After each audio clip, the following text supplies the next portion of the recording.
Salut les amis, on se retrouve pour une nouvelle vidéo.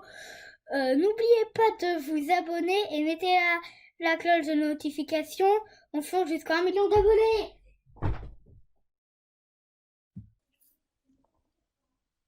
Bonjour, aujourd'hui un cours sur les capteurs. Chapitre assez court et assez simple. Un capteur est un dispositif qui va permettre de mesurer une grandeur physique. Donc il va mesurer une grandeur physique que ici on appellera M, et il fournit en sortie une grandeur de sortie qu'on va noter S.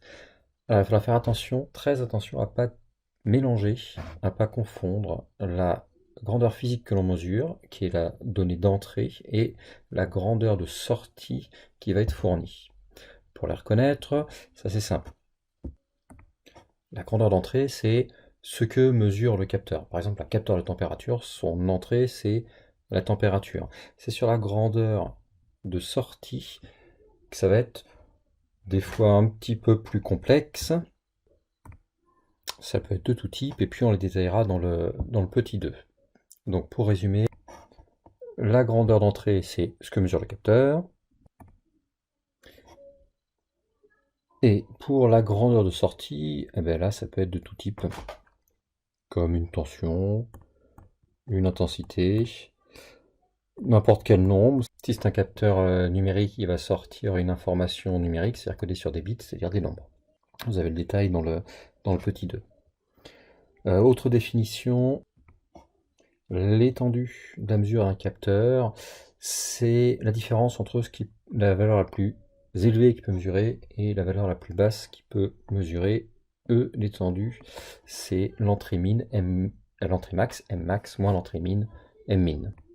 Par exemple, si vous avez un thermomètre, vous avez le thermomètre qui peut mesurer des températures négatives et positives. Le thermomètre à mettre à l'extérieur, donc il peut mesurer par exemple de moins 30 degrés à plus 50 degrés. Ils auront une étendue de 50 moins 30 de 80 degrés. Et si vous avez un thermomètre qui mesurait que les températures positives de 0 à 50 degrés, il aura une étendue de 50 degrés. On détaille ensuite les différents types de sorties qu'on va rencontrer. Premier type de sortie, la sortie analogique. Pour un capteur à sortie analogique, la grandeur de sortie va pouvoir prendre toutes les valeurs dans un intervalle donné. C'est-à-dire que ce qu'on va lire sur le capteur, c'est quelque chose de continu. Ça n'est pas une suite de chiffres finis. Donc c'est un capteur qui n'a pas un afficheur avec des chiffres dessus. Si vous avez un afficheur, il peut afficher qu'un nombre fini de chiffres. Donc il ne sera pas analogique.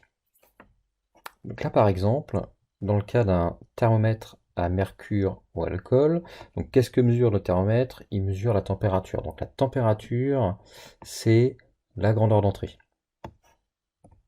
Ce que vous avez en sortie, la grandeur de sortie, c'est ce qu'il affiche. Qu'est-ce qu'il affiche le capteur là? Qu'est-ce qu'il donne? C'est la hauteur de liquide. Plus la température est élevée, plus la hauteur de liquide est grande. Donc attention à ne pas confondre, la grandeur de sortie, c'est pas du tout la température, c'est la hauteur de liquide. Quand la température augmente, le liquide se dilate, prend plus de place, et donc sa hauteur monte. Je me déplace le long de cette courbe-là. J'ai une infinité de valeurs possibles, j'ai une courbe continue. C'est une sortie analogique. Et l'étendue de mesure que j'ai, là ici, vous voyez, il va de moins 40 degrés à plus 50 degrés. Donc l'étendue, c'est 50 moins 40, ça fait 90 degrés. Un deuxième type de sortie, la sortie numérique. Donc la sortie numérique, c'est celle qui va être branchée à un ordinateur ou à un afficheur numérique. Il définit une grandeur qui ne peut prendre qu'un nombre fini de valeurs. Et ce nombre, il est codé sur des bits. Alors on appelle généralement grand N le nombre de bits. On est en informatique, donc un bit, c'est 0 ou 1. Pourquoi sur n bits on a 2 puissance n valeurs possibles? Là, si je prends un seul bit, j'ai 0 ou 1, ça fait 2 valeurs possibles, 2 puissance 1 valeurs possibles. Si je prends 2 bits, Les possibilités que j'ai, c'est, alors la première par exemple, c'est 0 pour le premier bit, 0 pour le deuxième bit. Deuxième possibilité, 0 pour le premier, 1 pour le deuxième. Troisième possibilité, j'ai tout exploré pour le deuxième. Je change le premier qui était à 0, je le mets à 1. Et pour le deuxième, j'ai deux possibilités, soit 0, soit 1. Et donc encore un pour le premier. Donc ça me fait 4 possibilités, 2 puissance 2 valeurs. Et si j'ai 8 bits par exemple, donc 1, 2, 3, 4, 5, 6, 7, 8 bits. En fait, pour chacun, j'ai deux possibilités. Donc pour chacun des bits, j'ai un x2 possibilité. Combien de fois j'ai x2? J'ai 8 fois x2, ce qui fait 2 puissance 8 possibilités. Donc si je code sur 8 bits, ce qui est très classique, ça me fait 256 valeurs possibles. Comme exemple de capteur à sortie numérique, je vous ai pris encore un thermomètre numérique, donc un thermomètre à affichage numérique. Vous voyez ici, il affiche les valeurs. Il affiche pas une température qui serait entre 21,7 et 21,8 degrés. Il ne peut afficher que ces deux nombres-là et rien entre les deux. Donc sa sortie, c'est un nombre. C'est pas la température, c'est un nombre. La température, c'est ce qui mesure, c'est sa grandeur d'entrée. Les nombres qu'il a ici dans l'exemple que j'ai mis, qui ne correspond pas à la réalité, sont codés sur 3 bits. Vous les voyez ici. Vous les voyez ici. 3 bits, ça fait 2 puissance 3 possibilités, ça fait 8 possibilités. Je n'en ai représenté que 4 ici, parce que je n'ai fait varier que les deux derniers bits.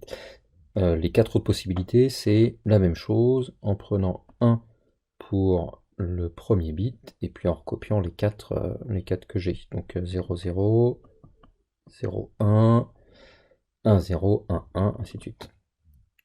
Donc là, ici, j'ai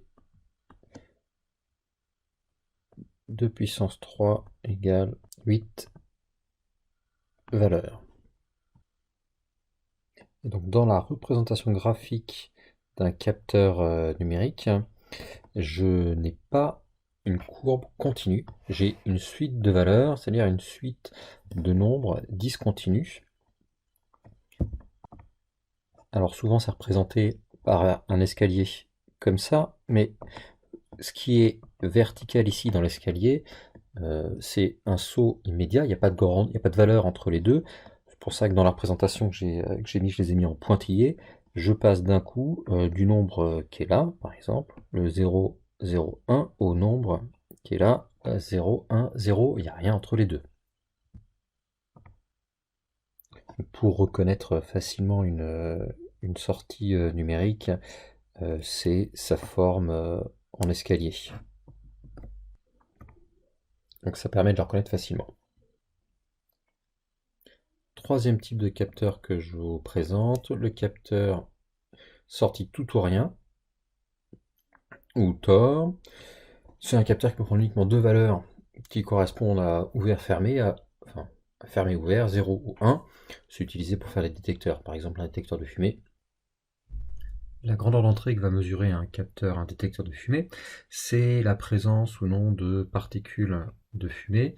Dans le cas que vous avez ici, s'il n'y a pas de particules de fumée, il sera dans l'état S0, c'est-à-dire fermé. Et s'il y a des particules de fumée, sa sortie sera dans l'état S1 ouvert. Alors, il y a différentes technologies de détecteurs de fumée pour détecter les particules de fumée. Une technologie qui est assez répandue, c'est d'avoir une diode électroluminescente, donc une LED, qui envoie un faisceau infrarouge, et quand il y a des particules de fumée, ce faisceau il est dévié, il va frapper un capteur, et ça déclenche le détecteur de fumée.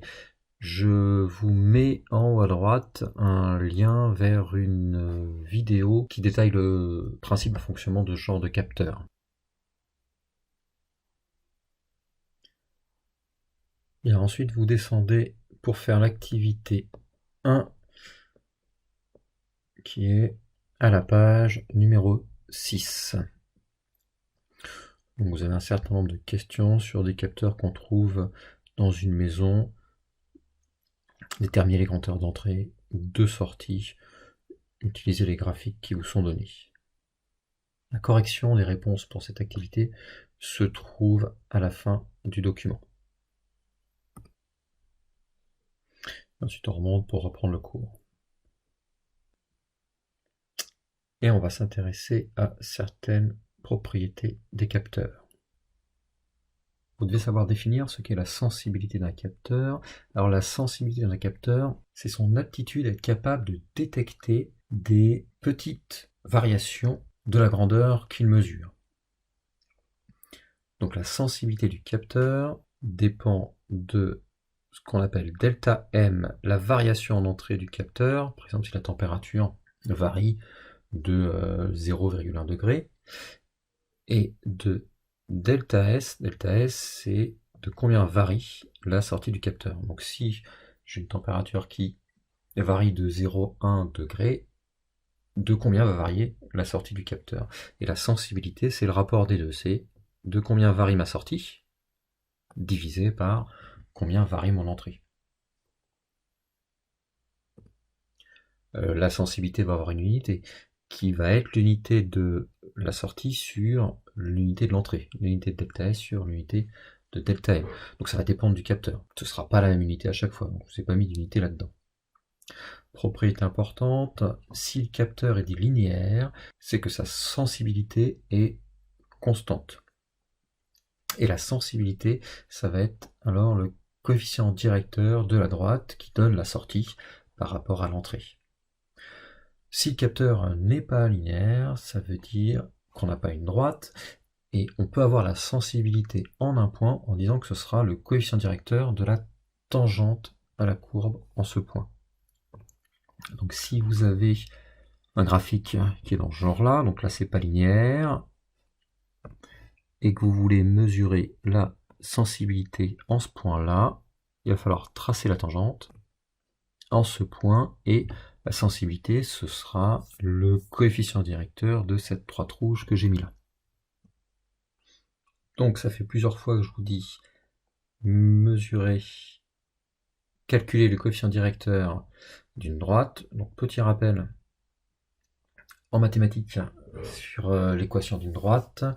J'ai une droite qui passe par les points A et B, qui ont pour coordonnées x, a, y, k et x, p, y, p. J'appelle petit b l'ordonnée à l'origine. Le coefficient directeur de la droite A, c'est yb moins yk sur xp moins xa. J'espère que cette formule vous dit bien quelque chose. Yb moins yk, c'est le yb ici, moins ya qui est là. C'est la distance que j'ai ici, de combien je monte en y, divisé par xb moins xa. Xb moins xa, c'est la distance que j'ai ici. Donc il suffit de tracer un triangle et vous faites la variation en y divisée par la variation en x. Si ici c'est un capteur, la variation en y c'est de combien varie ma sortie, divisé par combien varie ce que j'ai en entrée en x, donc ça représente bien la sensibilité. Et pour rappel, l'équation de la droite, c'est y égale à x plus b, donc a le coefficient directeur, yp moins yk sur xp moins xa, fois mon x, plus petit b, l'ordonnée à l'origine. Alors on est en physique, on n'est pas en maths, donc les grandeurs elles s'appellent jamais x et y, je vous ai remis exactement la même chose, sauf que les grandeurs en entrée sur l'axe des abscisses, c'est M, l'entrée, et sur l'axe des ordonnées, je n'appelle pas Y, je l'appelle S, la sortie. J'ai toujours mes points A et B, donc ce coup-ci, les coordonnées de A, c'est pas, j'appelle pas ça XA, YA, mais MA, SA. Ce que vaut l'entrée M au point A et ce que vaut la sortie S au point A. Pareil pour B, MB, SB. Le coefficient directeur que j'appelais A en maths, ici, j'appelle S puisque c'est la sensibilité. Et S, c'est SB moins SA sur MB moins MA, plutôt que de le retenir comme ça, ce que je vous conseille de faire, c'est, comme j'ai fait au-dessus avec les maths, avec le triangle, visuellement, se refaire le triangle. Et la sensibilité, c'est de combien je varie ici. Donc ça, c'est SB moins S. Divisé par combien je varie en entrée, de combien je varie en entrée. Donc là, c'est MB moins MA, que je mesure directement sur le graphique.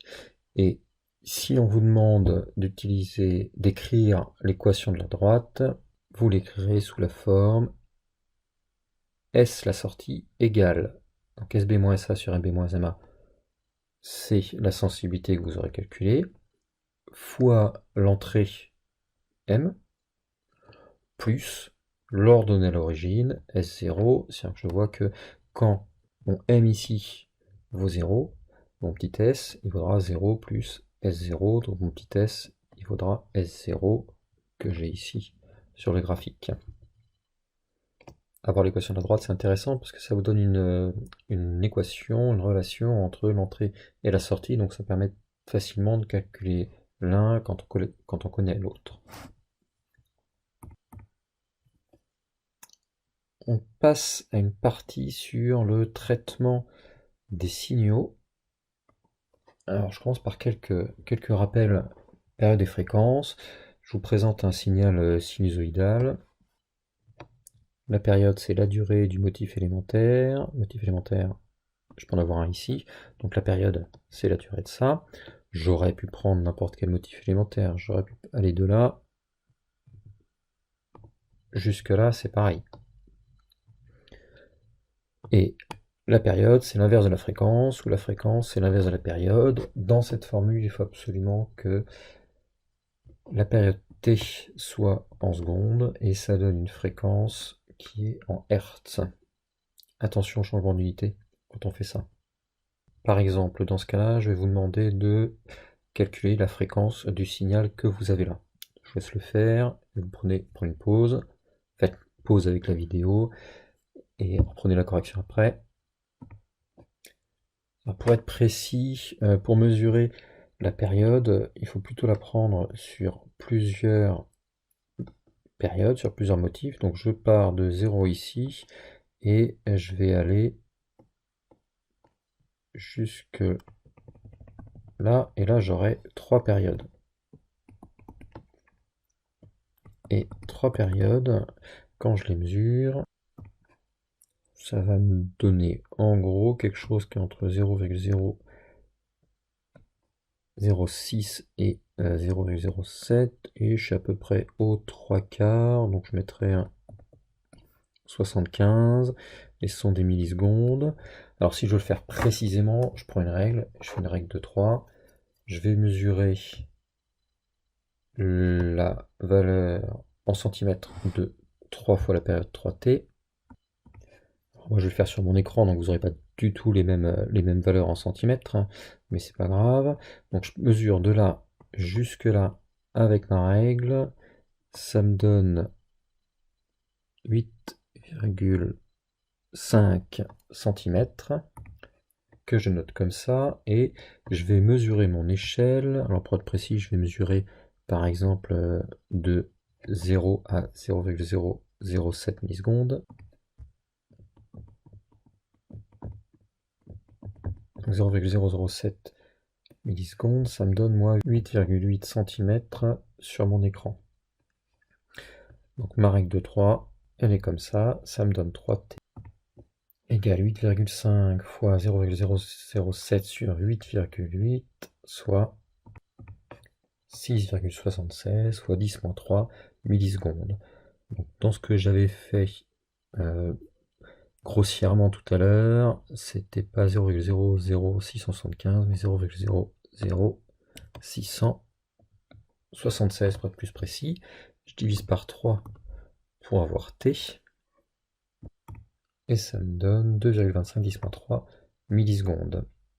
Pour avoir la fréquence, je fais 1 sur t, donc 1 sur 2,25, alors attention, je passe mes millisecondes en secondes. Donc milli, c'est millième, c'est 10 moins 3. J'avais déjà 10 moins 3, ça fait 10 moins 6 secondes. Et ce qui me donne 4,44 fois 10 puissance 5 Hertz. Maintenant, on va regarder ce qui se passe pour un signal périodique quelconque. Donc il n'est pas sinusoïdal, c'est la même chose. La période, c'est la durée d'un motif élémentaire. Donc ici, je vous ai pris ça comme motif élémentaire. J'aurais très bien pu prendre ça comme motif élémentaire. Et pareil là, je vous demande de mesurer la période et de calculer la fréquence de ce signal. Mettez la vidéo en pause et faites-le. Je corrige juste après. Et voici le résultat après avoir pris les mesures. Une période de 1,70 millisecondes, une fréquence de 588 Hz. Une fois encore dans mes calculs, pour mon produit en croix, j'ai pris les mesures sur mon écran, donc vous sur une feuille sur votre écran, vous n'aurez pas les mêmes valeurs en centimètres. Alors plutôt que de faire ça à la main à chaque fois, on a des outils mathématiques et informatiques qui permettent de calculer ça de manière automatique et d'aller beaucoup plus loin. On est capable d'obtenir, grâce à un ordinateur ou un oscilloscope, le spectre d'un signal périodique. Le spectre d'un signal, c'est la représentation des fréquences qui sont contenues dans le signal. Si je prends le cas d'un signal sinusoïdal, il a une seule fréquence qui correspond à sa fréquence fondamentale, et dans son spectre, j'aurai un seul pic dont la fréquence correspond à la fréquence fondamentale de mon signal. L'axe des abscisses, ça représente la fréquence. Plus je me déplace vers la droite, plus la fréquence est élevée. Et l'axe des ordonnées, l'amplitude, vous n'avez pas à vous en occuper, c'est l'amplitude de cette fréquence-là dans mon signal. Je vous montrerai un petit peu après ce que c'est. Si j'ai un signal périodique complexe, alors ce signal-là, il a toujours une fréquence que je peux mesurer grâce à sa période que j'ai là. Je fais 1 sur t, ça me donne la fréquence fondamentale de mon signal. C'est celle que je retrouve là dans le spectre. C'est le pic qui est là. C'est la même. Et ce que je vois, c'est que dans mon signal sinusoïdal, j'ai des variations supplémentaires en plus d'un signal sinusoïdal de base. J'ai ici à l'intérieur, là, ça varie également. Donc ça varie plus vite que la fréquence qui correspond à la fréquence fondamentale de mon signal. Donc je vais avoir des fréquences plus élevées dans mon spectre que je vais retrouver ici à des endroits particuliers qui sont des multiples de la fréquence fondamentale. Qu'est-ce qui se passe là? Je devrais plutôt le mettre en vert. Donc dans mon spectre, je retrouve plusieurs fréquences. La première, c'est la fréquence fondamentale, c'est la fréquence de mon signal. Et les suivantes, ce sont des multiples de cette fréquence fondamentale, 2 fois, 3 fois, 4 fois, et on les appelle des harmoniques. Alors je vais vous montrer sur une petite animation un peu plus en détail à quoi ça correspond le spectre mathématiquement. Vous avez ici tout en haut un signal qui est en noir, et tout en bas son spectre. Donc là, tout en haut, j'ai un signal sinusoïdal, ça veut dire une fréquence fondamentale. Dans le spectre, une seule fréquence, F1, ici, et je peux diminuer son amplitude. Alors, vous voyez, quand j'augmente son amplitude, j'augmente l'amplitude de mon signal. Si dans le spectre, je rajoute une fréquence F2, vous voyez sur le signal du milieu que je rajoute une courbe verte qui a une fréquence 2 fois plus élevée que la courbe rouge. Et mon signal, en fait, c'est la somme de cette courbe verte et de cette courbe rouge. C'est la somme de mon fondamental et de mon harmonique à la fréquence F2. Et vous voyez que ça déforme un petit peu mon signal. Si je la mets aussi forte, j'obtiens un signal qui est déformé comme ça, avec une fréquence qui est double. Et si je rajoute d'autres harmoniques, ici j'en ai rajouté une en bleu, vous voyez que vous rajoutez des déformations.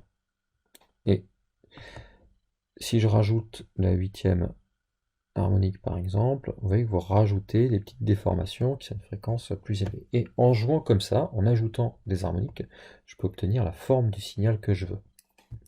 Et inversement, quelle que soit la forme du signal que j'ai en entrée, je peux trouver une somme de signaux sinusoïdaux qui me donneront cette forme de départ. Du moment que mon signal de départ est périodique. Et c'est comme ça que j'en déduis le spectre. Je vous montre quelques exemples. Un signal fondamental triangulaire. Il a dans son spectre un fondamental ici qui est à 1. L'harmonique F2, eh ben, il n'y en a pas. Si j'en rajoutais, je déformerais mon signal. L'harmonique à F3 a 3 fois la fréquence fondamentale. Alors, elle a une amplitude négative vers le bas. Peu importe, ça ne fait que la décaler un petit peu vers la droite ou la gauche. Et j'ai pas de F4, j'ai un F5, et vous voyez que les F3 et F5 sont assez faibles. Et en additionnant ces signaux qui sont faibles, j'arrive à avoir quelque chose qui soit triangulaire. Je peux aller un petit peu plus d'infos. Avec mon signal triangulaire, je peux rajouter ou pas des harmoniques. Ici, je ne mets que le fondamental. Donc j'ai un signal sinusoïdal. Et quand je rajoute des harmoniques, si je rajoute l'harmonique de rang 2, donc F2 qui vaut 2 fois F1, ça me change rien.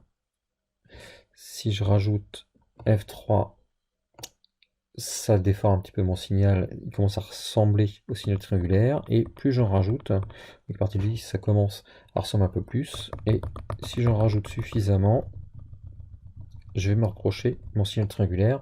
Là vous voyez, avec 40, je commence à avoir quelque chose qui ressemble bien.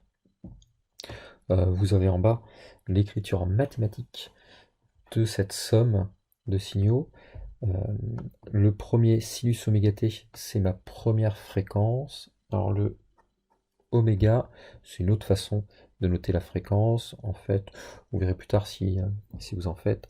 Oméga, c'est 2π fois la fréquence. Donc sur le premier, j'ai 2π fois la fréquence fois petit t. Ensuite sur le deuxième, j'ai 3π fois la fréquence fois petit t. Et ainsi de suite, 5π. Enfin 5 fois la fréquence. 7 fois la fréquence. Bon, ça c'est quelque chose qui n'est absolument pas au programme. C'est pas très important.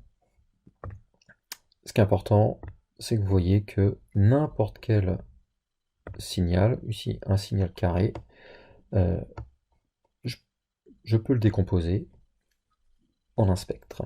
Et dans mon spectre, j'ai mon fondamental et des harmoniques qui sont des multiples de ce fondamental.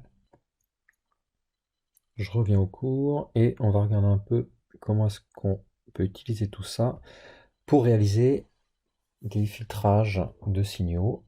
On peut réaliser des filtres de façon électronique ou informatique pour filtrer certaines fréquences d'un signal pour pouvoir l'utiliser ou pouvoir l'améliorer. Je présente un premier exemple avec un signal qui a des parasites. Donc mon signal que je voudrais récupérer, c'est celui-là. C'est celui-là, c'est un signal sinusoïdal, sauf que il y a des parasites, ça va. La forme que je récupère, c'est ça. Donc vous voyez qu'il y a des petites variations rapides, donc qui correspondent à des fréquences élevées. Si je regarde le spectre de ce signal, j'ai ma fréquence fondamentale, qui est la fréquence du signal sinusoïdal que je vais récupérer, plus des variations qui sont plus rapides, ou plus des harmoniques. Et moi, ce que je veux faire, c'est enlever ces harmoniques. Ce que va faire le filtre, c'est supprimer ces harmoniques élevées. Je peux le faire avec des composants électroniques, ce qui me donnera un signal qui aura un spectre qui ne contiendra plus que la fréquence fondamentale petit f. Donc ça, c'est le spectre du signal filtré. Et le signal qui correspond à ce spectre-là, c'est mon signal sans les parasites.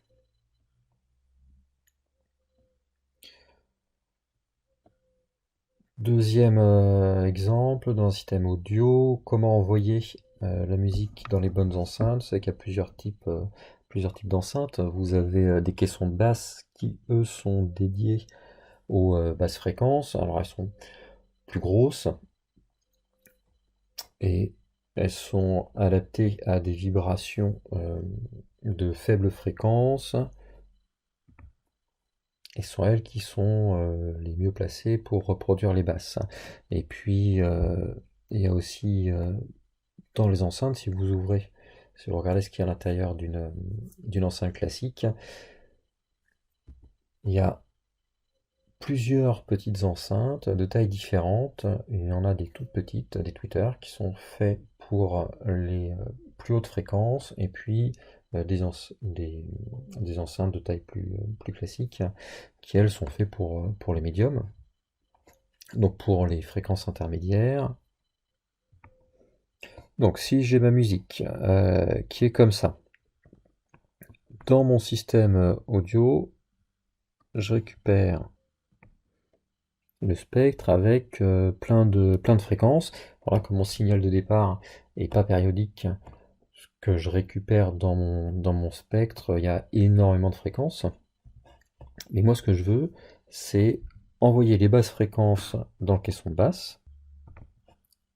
Pour ça, j'utilise ce qu'on appelle un filtre passe-bas, qui ne va laisser passer que les basses fréquences et qui va envoyer ces basses fréquences dans les caissons de basse.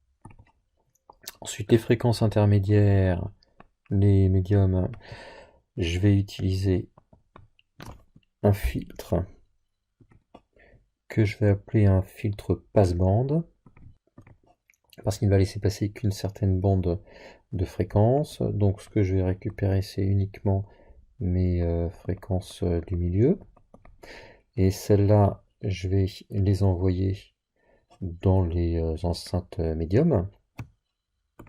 Je ne sais plus trop comment ça s'appelle, peu importe. Et mes hautes fréquences, je vais utiliser un filtre passe-haut, c'est-à-dire qui ne laisse passer que les hautes fréquences. Donc je vais récupérer ici uniquement mes hautes fréquences que je vais envoyer dans les tweeters.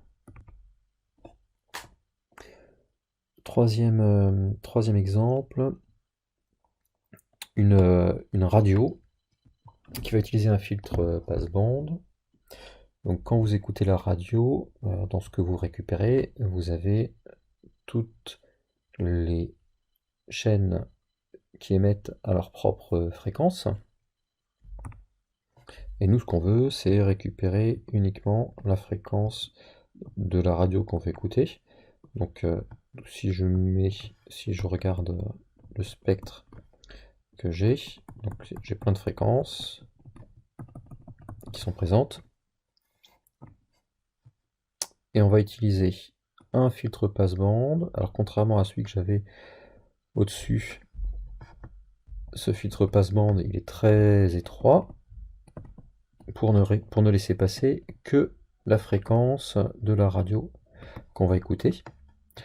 Il est réglable. Quand je tourne le bouton, je peux le décaler vers la gauche ou la droite, et donc choisir la fréquence. C'est ce qui se passe quand je règle ma radio, pour obtenir uniquement la fréquence de ma radio. Je passe ensuite à un autre traitement du signal qui est la numérisation d'un signal et l'utilisation des convertisseurs analogiques numériques, des CAN. Alors vous en avez peut-être déjà utilisé dans vos projets, ce sera bien parce que ce sera plus simple à comprendre. Parce qu'en première approche, c'est pas très simple. Donc ce qu'on veut faire, par exemple, c'est enregistrer une tension sur l'ordinateur. Donc la tension qu'on va enregistrer, c'est un signal analogique. La tension peut prendre une infinité de valeurs, c'est un signal continu. Et pour l'enregistrer sur un ordinateur, il va falloir l'enregistrer sur des nombres. Donc prendre des mesures avec un nombre fini de points. Ça, c'est ce qu'on appelle faire la conversion analogique numérique. Et dans une conversion analogique numérique, on a forcément une perte de données. On va passer de quelque chose de continu à quelque chose de discret avec un nombre fini de points, donc on va forcément perdre de l'information. Le but, ça va être de pas trop en perdre pour que ça reste un signal de bonne qualité. Vous avez représenté ici, alors en entrée, le signal de la tension avec un signal continu. Donc ici sinusoïdal, c'est ce qu'on a en entrée. Signal analogique, mesuré par un voltmètre, et en sortie de notre convertisseur analogique numérique, un signal numérique. Donc en fait, ce qui est le signal là-dedans, il ne faudrait pas recopier. Ce qui est vertical sont uniquement les valeurs horizontales. Le reste, ça devrait être en pointillé.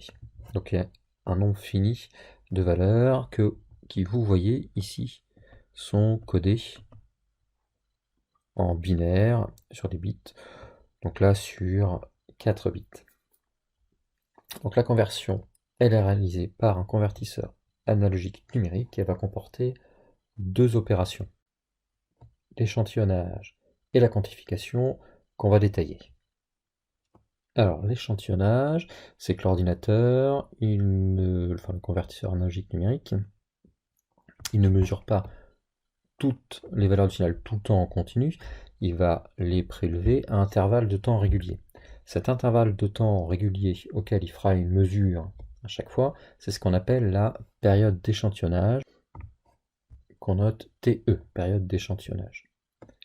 Souvent dans les convertisseurs analogiques numériques, dans les caractéristiques, vous avez donné la fréquence d'échantillonnage, FE, qui est l'inverse de la période d'échantillonnage. Donc plus la fréquence d'échantillonnage est élevée, plus il fera de mesures par seconde, plus il sera précis.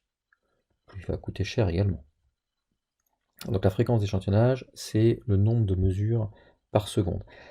Il faut qu'elle soit suffisamment élevée pour pouvoir suivre correctement le signal. Donc là, dans l'exemple que je vous ai donné, la période d'échantillonnage ici, vous voyez que les points que vous allez prendre en bleu sont suffisamment proches pour que si je mette que ces points-là, je retrouve bien la forme de mon signal.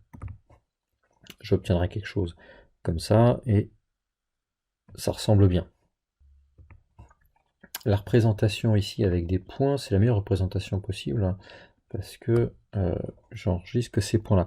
Et sur la représentation que vous avez au-dessus, les points, ils sont gardés pendant toute la durée de la période d'échantillonnage. C'est pour ça qu'on met un trait horizontal comme ça, et ensuite on passe au point d'après, et ainsi de suite.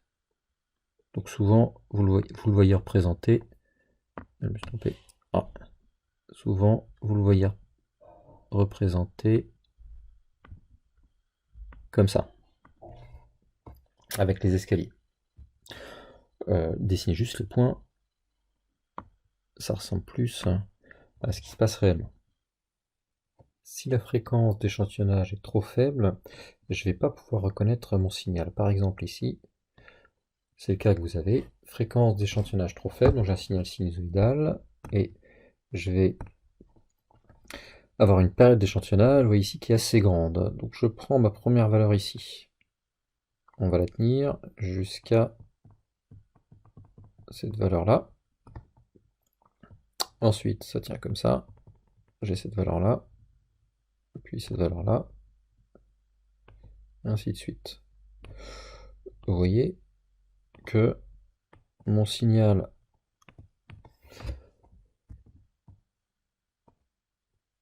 en escalier ne ressemble absolument pas à mon signal de départ. La fréquence d'échantillonnage est trop faible. Alors, il y a un critère qui s'appelle le critère de Shannon, une condition à respecter pour qu'on puisse reconnaître au minimum la forme du signal. Donc là, vous voyez que pour un signal sinusoïdal, le minimum à voir, ce serait de voir qu'il y a une alternance de valeurs positives et de valeurs négatives. Donc au grand minimum, il faut prendre un point quand c'est en haut et un point quand c'est en bas. Ça va être ça le critère de Shannon, c'est que la fréquence d'échantillonnage doit être au moins 2 fois supérieure à la fréquence du signal. Alors quand je dis fréquence du signal, en fait, c'est rare qu'on ait juste des signaux sinusoïdaux. On a une fréquence fondamentale dans les signaux, et puis des harmoniques, donc des fréquences plus élevées. Donc ce qu'il faut, c'est que la fréquence d'échantillonnage soit au moins 2 fois plus élevée que la plus grande fréquence du signal qu'on veut mesurer. Et si dans le signal à mesurer, il y a des fréquences qui sont supérieures à 2 fois la fréquence d'échantillonnage, eh ben on ne pourra pas les capter, on ne pourra pas les voir. Alors ça, c'est un premier critère très important à respecter quand vous choisissez un convertisseur analogique numérique. Il faut réfléchir aux signaux que vous allez mesurer, et il faut que la fréquence d'échantillonnage soit suffisamment grande. Ça sert à rien de prendre une fréquence d'échantillonnage qui soit beaucoup plus élevée que ce dont vous avez besoin, parce que d'une part, ça fera des fichiers qui seront beaucoup plus gros, parce que plus vous avez une fréquence d'échantillonnage élevée, plus vous prenez le point, plus les fichiers sont volumineux, et on ne peut pas forcément travailler avec se trimballer tout le temps des fichiers énormes. Donc c'est un premier critère à prendre en compte. Et puis le deuxième, c'est que pour avoir un matériel avec une fréquence d'échantillonnage élevée, ça coûte plus cher. Donc il y a un compromis à faire là-dessus. La deuxième opération que va réaliser le convertisseur analogique numérique, c'est la quantification. À chaque fois qu'il va prendre une mesure, à chacune des dates d'échantillonnage, le convertisseur analogique numérique, il va faire cette opération de quantification, c'est-à-dire il va enregistrer la valeur qu'il mesure dans un nombre binaire de n bits.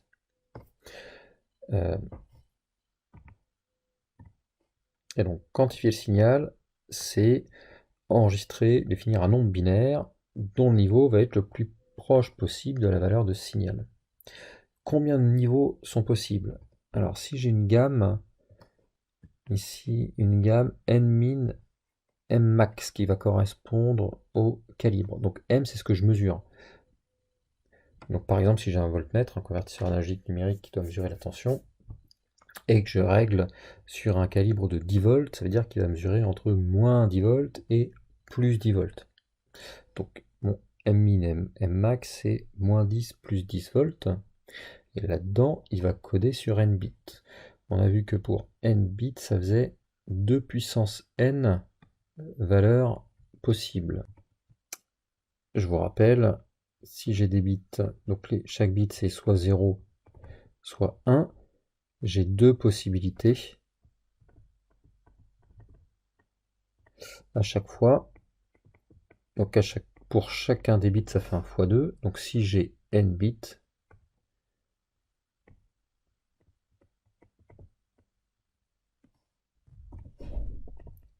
ça me fait 2 puissance n possibilités.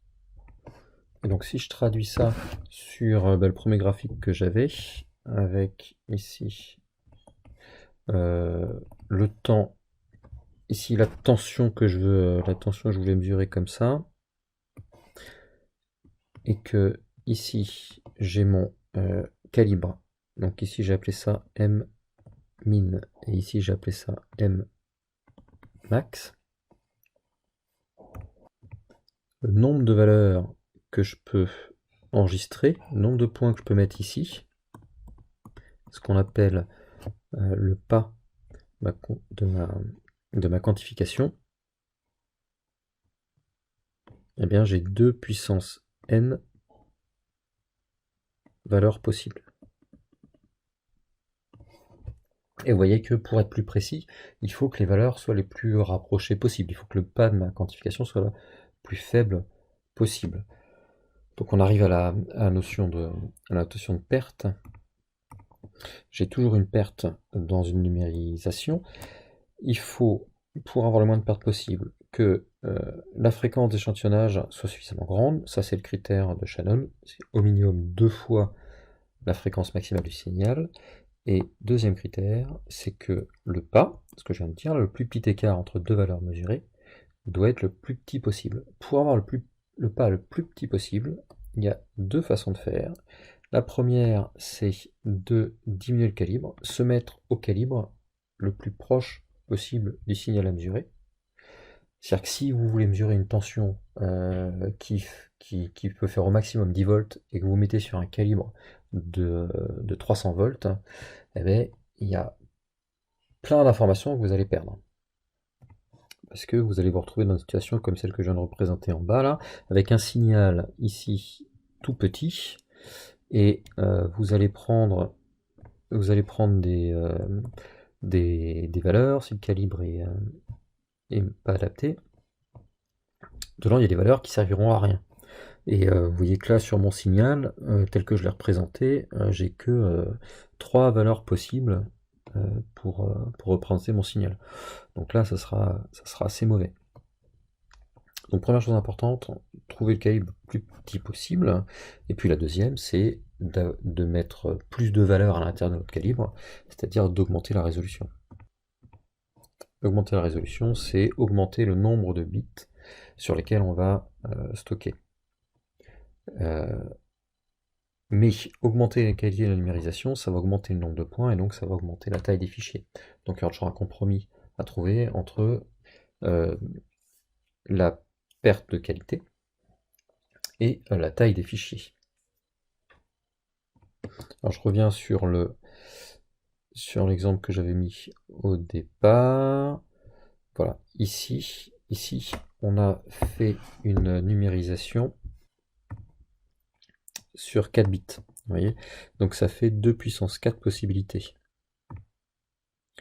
Donc 2 puissance 4, ça fait 16.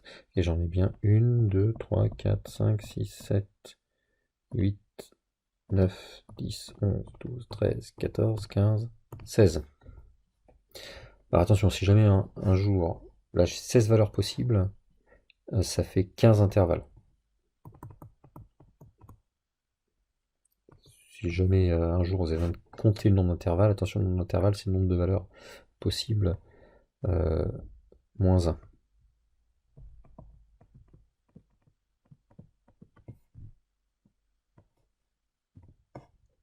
Je dis ça parce que si en informatique, quand vous codez sur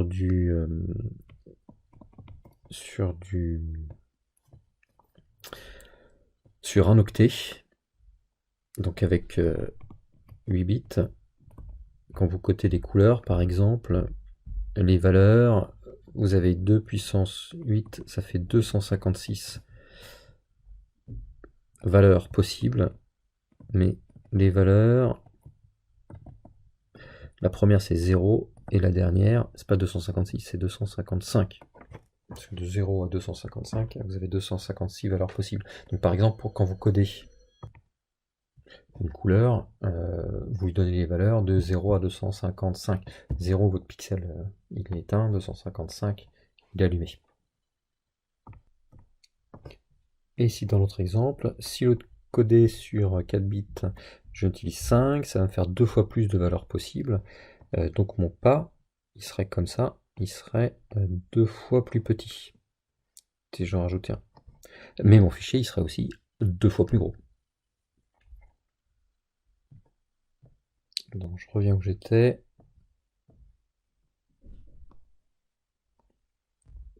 Alors, la qualité de la numérisation dans le cas d'un CD audio.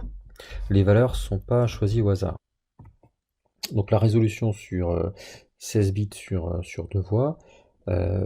Si vous prenez une résolution sur 8 bits comme des MP3 par exemple, vous perdez en qualité, mais vous avez des fichiers qui sont moins volumineux en principe. Et pourquoi est-ce que dans un CD audio, essayez de réfléchir à pourquoi est-ce que la fréquence d'échantillonnage elle est à 44,1 kHz.